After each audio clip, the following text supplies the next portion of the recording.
기생을 불러라. 사극에서 정말 많이 나오는 장면이죠. 화려한 한복을 입고 춤추고 노래하는 아름다운 여인들. 양반들의 연애를 빛내는 존재. 그런데 여러분, 진짜 기생의 삶은 어땠을까요? 드라마처럼 화려하고 로맨틱했을까요? 아니면 전혀 다른 이야기가 숨어 있을까요? 놀랍게도 조선 왕조실록에는 기생들의 진짜 이야기가 빼곡히 기록되어 있습니다. 오늘은 실록과 각종 문헌을 바탕으로 사극에서는 절대 보여주지 않는 기생들의 진짜 삶을 완벽하게 파헤쳐 보겠습니다. 드라마의 환상이 깨질 수도 있습니다. 하지만 진실은 알아야겠죠? 그럼 시작하겠습니다. 먼저 기생이 정확히 뭘까요? 사극에서는 그냥 예쁘고 재능 있는 여자처럼 나오죠. 하지만 실제는 완전히 달랐습니다. 기생은 국가가 관리하는 공식 직업이었습니다. 놀랍죠? 기생은 관청에 소속된 관기였어요. 지금으로 치면 공무원 같은 신분이었던 겁니다. 경국대전을 보면 기생 제도가 법으로 명시되어 있습니다. 각 지역 관청마다 기생이 배치되어 있었고 그 수까지 정해져 있었어요. 한양의 장학원에는 약 100명, 지방 감영에는 3,050명 정도의 기생이 있었습니다. 전국적으로 보면 수천 명의 기생이 존재했던 겁니다.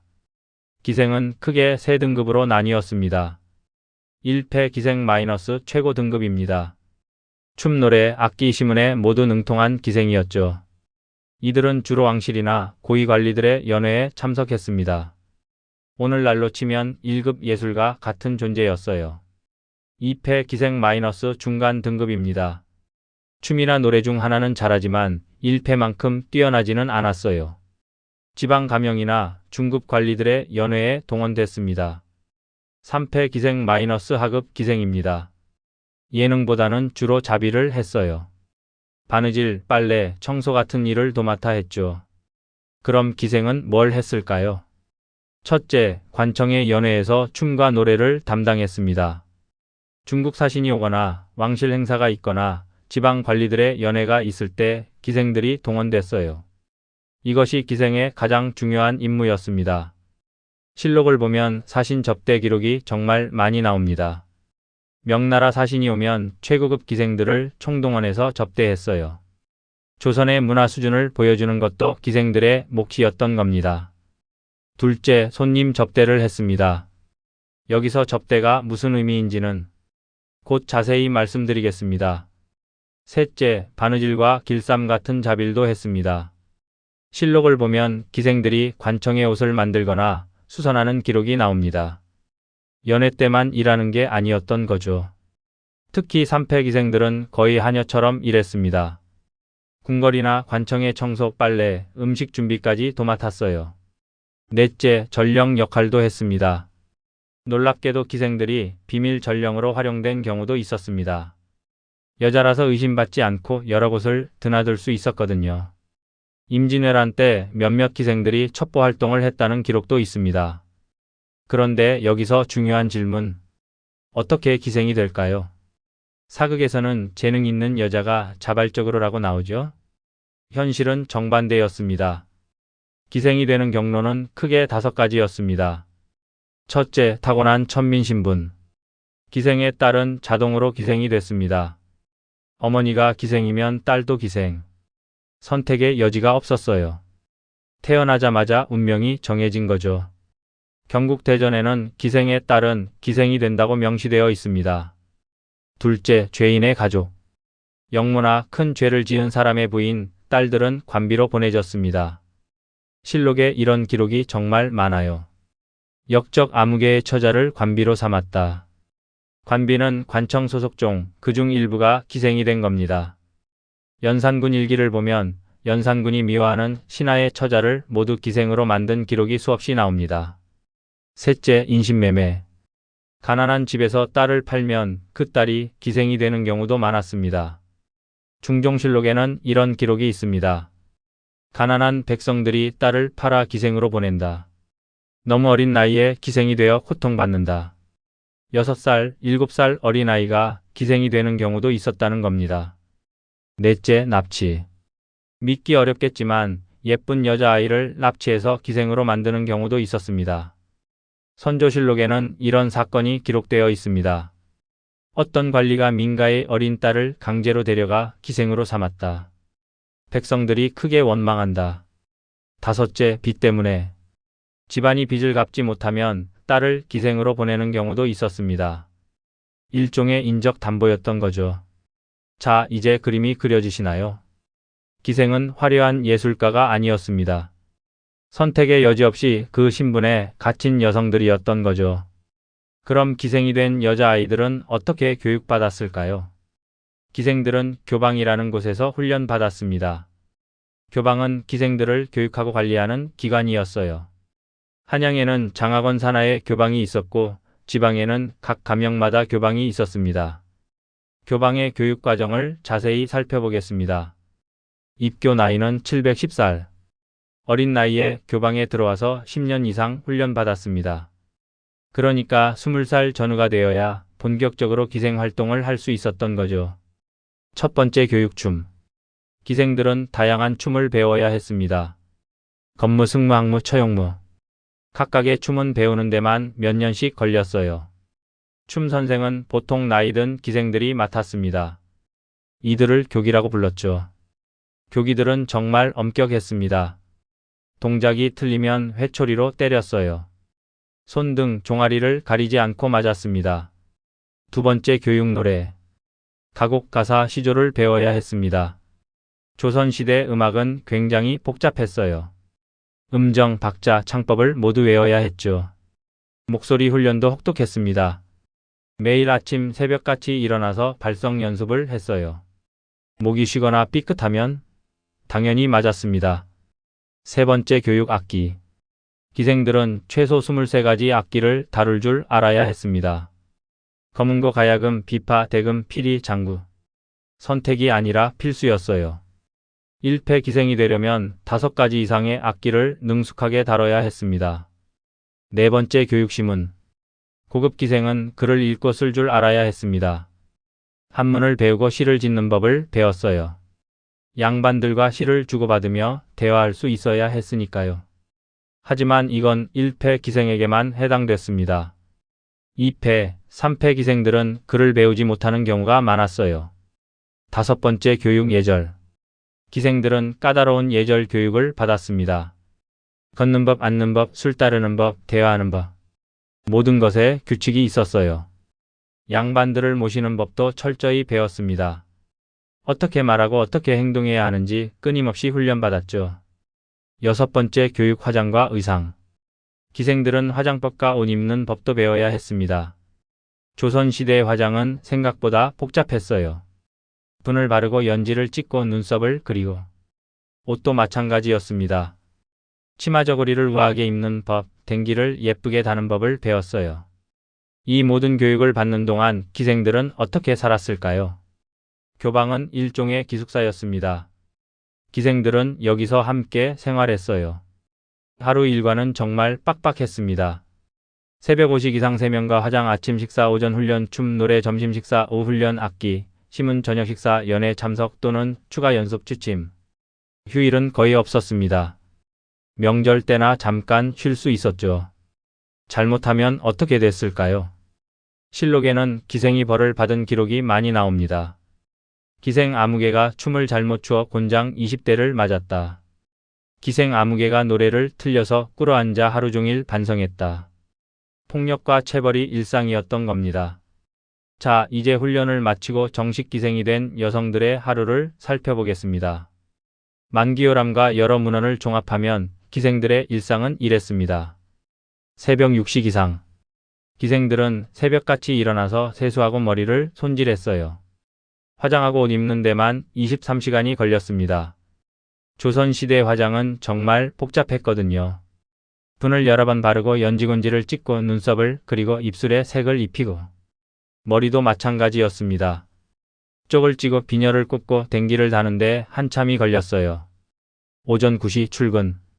기생들은 자신이 소속된 관청으로 출근했습니다. 관청에 도착하면 먼저 인사를 했어요. 관리들에게 절을 하고 교방 책임자에게 보고했죠. 그리고 오늘의 업무를 배정받았습니다. 너는 오늘 저녁 연회에 참석해라. 너는 손님 접대를 해라. 너는 관청 청소를 해라. 오전 업무 자빌. 연애가 없는 날에는 주로 자비를 했습니다. 바느질이 가장 흔한 일이었어요. 관청 관리들의 옷을 만들거나 수선했죠. 또 청소, 빨래, 음식 준비 같은 일도 했습니다. 특히 산패기생들은 거의 하녀처럼 일했어요. 점심 식사. 교방에서 제공하는 식사를 먹었습니다. 하지만 식사는 정말 부실했어요. 실록에는 이런 기록이 있습니다. 기생들에게 제공하는 식사가 너무 형편없다. 쌀밥 대신 보리밥, 반찬도 거의 없다. 기생들은 늘 배고팠습니다. 그래서 연회에 나가면 몰래 음식을 먹기도 했죠. 오후 연습 또는 대기.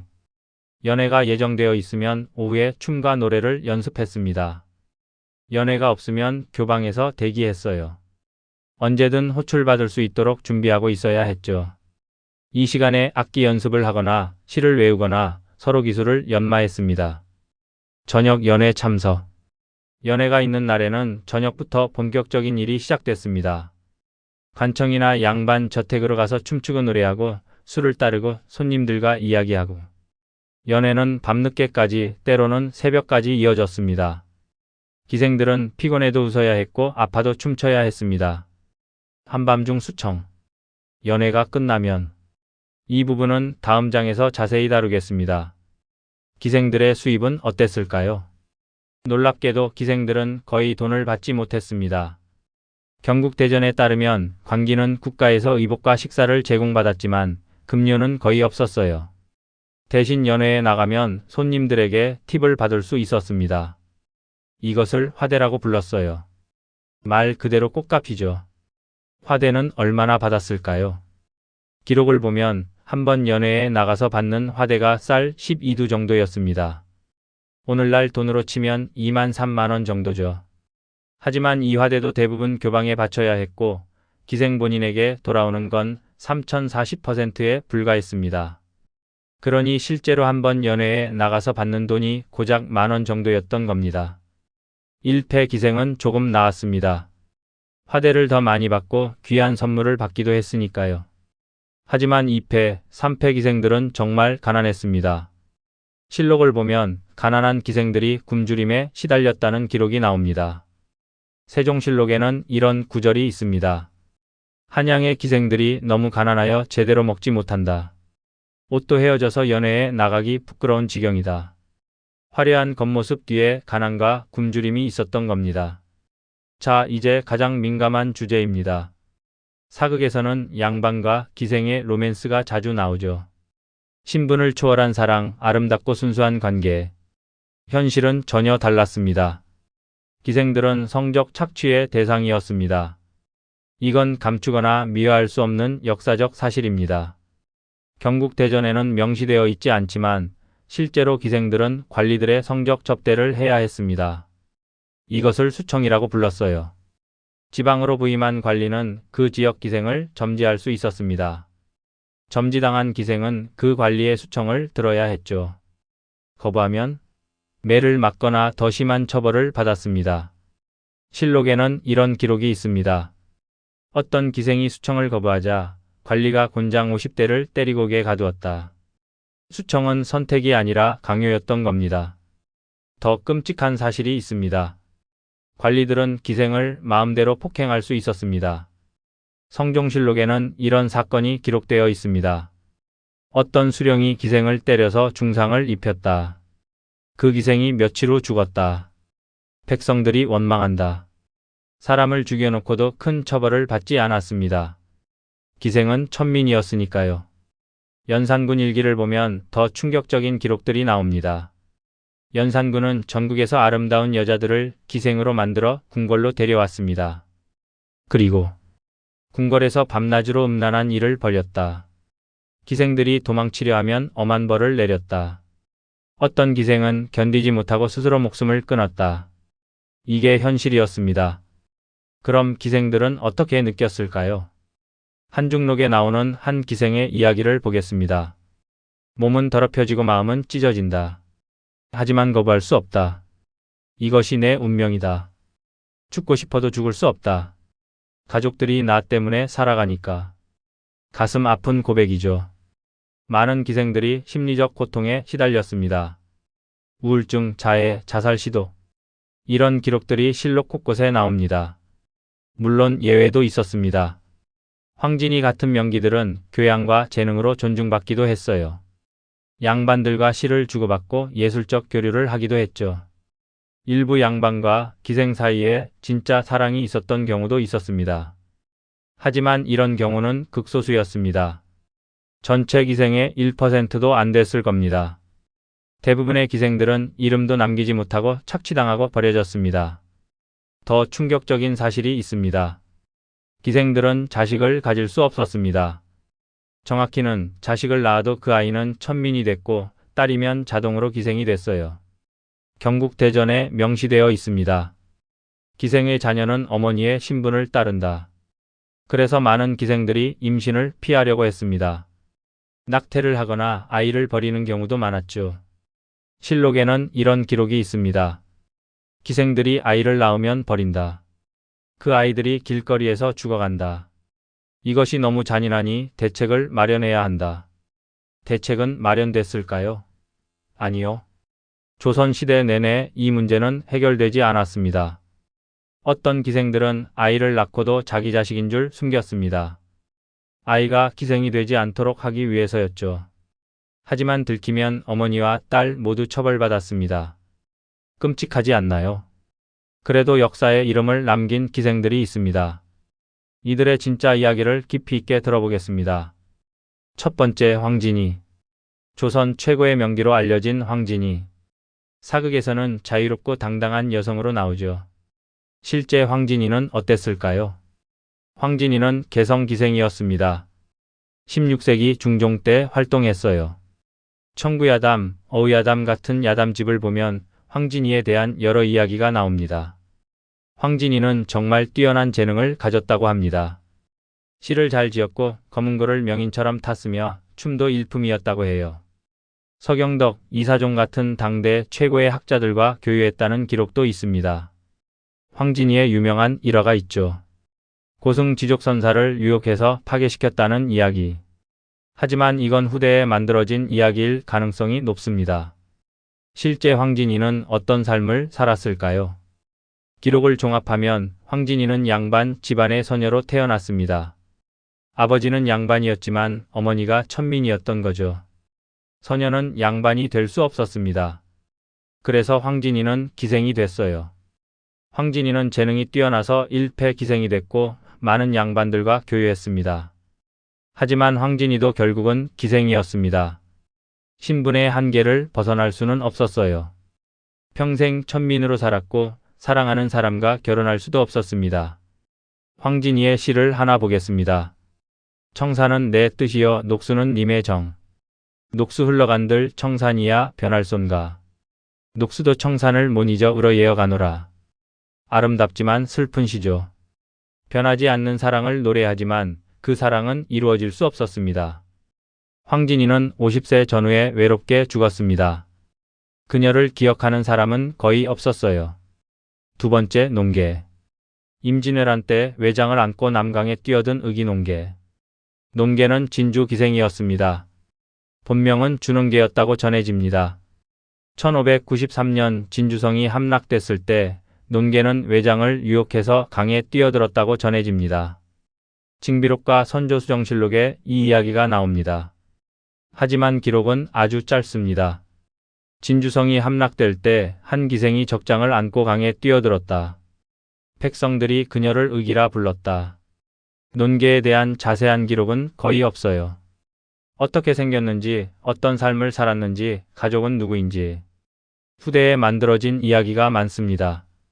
하지만 분명한 것은 논계는 목숨을 바쳐 나라를 지키려 했다는 겁니다. 논계는 왜 그런 선택을 할 수밖에 없었을까요? 기생이었기 때문입니다. 다른 방법으로는 나라를 지킬 수 없었던 거죠. 논계의 이야기는 우리에게 묻습니다. 왜 기생만 그런 선택을 해야 했는가? 왜 천민 여성만 몸을 던져야 했는가? 세 번째, 매창. 전라도 부안의 기생 매창. 황진이와 함께 조선 2대 명기로 꼽힙니다. 매창의 본명은 이매창입니다. 1573년에 태어나 1610년에 죽었어요. 매창도 시를 정말 잘 지었어요. 그녀의 시집 매창집이 지금까지 전해집니다. 매창의 시 하나를 보겠습니다. 이 몸이 죽어가서 무엇이 될까 하니 복례산 제일봉에 낙낙장송되었다가 팩설이 만건곤할 제 독야 청청하리라. 아름다운 시죠.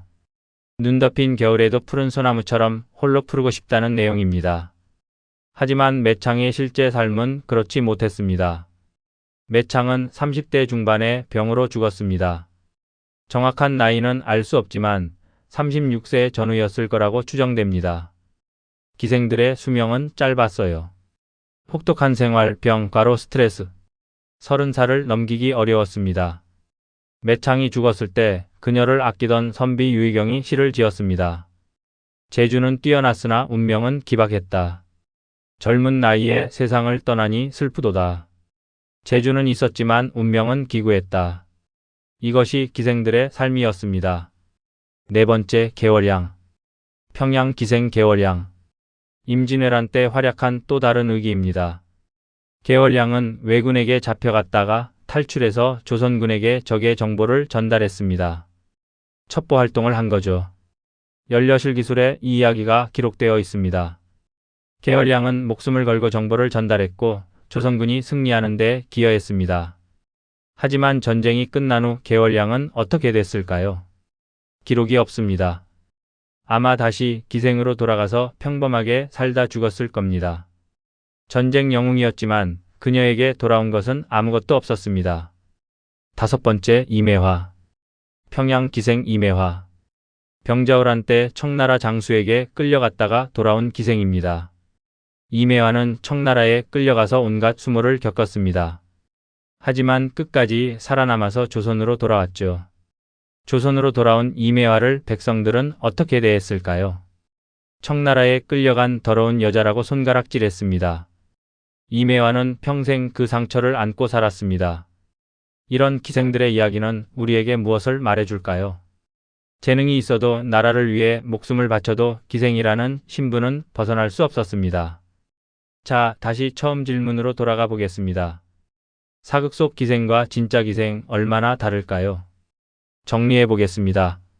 사극에서는 화려하고 우아한 생활, 양반과의 로맨스, 자유로운 선택, 존중받는 예술가. 현실에서는 가난하고 혹독한 생활, 성적 착취와 학대, 선택의 여지 없는 신분, 천대받는 천민. 왜 이렇게 다를까요? 로맨틱한 이야기가 팔리기 때문입니다. 착취와 고통의 이야기는 보기 힘들죠. 역사적 진실이 불편하기 때문입니다. 기생제도는 명백한 인권 침해였습니다. 극소수의 사례가 일반화되기 때문입니다. 황진이처럼 특별한 경우를 마치 모든 기생이 그랬던 것처럼 그립니다. 하지만 실제로는 99%의 기생들이 이름도 남기지 못하고 사라졌어요. 그렇다면 기생제도는 언제 사라졌을까요? 1894년 갑오개혁 때 신분제가 폐지됐지만 기생제도는 권번이라는 형태로 계속됐습니다. 일제강점기에는 오히려 더 늘어났어요. 기생관광이라는 이름으로 외국인에게 한국 여성을 접대부로 제공했죠. 진짜 폐지는 1947년 대한민국 정부 수립 후였습니다. 하지만 그 영향은 오래 남았습니다. 19만 7080년대까지 기생관광이라는 이름으로 비슷한 형태가 존재했으니까요. 기생제도가 남긴 것은 무엇일까요? 예술적 유산 마이너스 승무 건무가고. 기생들이 전승한 전통 예술은 오늘날까지 이어집니다. 문학작품 마이너스 황진이, 매창의 시는 한국 문학의 소중한 자산입니다. 역사적 교훈 마이너스 신분 차별이 얼마나 잔인한가? 여성 인권이 왜 중요한가? 그리고 가장 중요한 것. 오늘날에도 비슷한 착취는 계속되고 있습니다. 성매매, 인신매매, 강제노동. 형태만 바뀌었을 뿐 본질은 비슷하죠. 불법 성매매 종사자들, 빚 때문에 도망가지 못하는 여성들, 외국인 신부로 팔려온 여성들. 신분은 다르지만 처지는 비슷합니다. 마무리 우리가 기억해야 할 것. 오늘 우리는 사극에서는 볼 수 없는 기생들의 진짜 이야기를 들었습니다.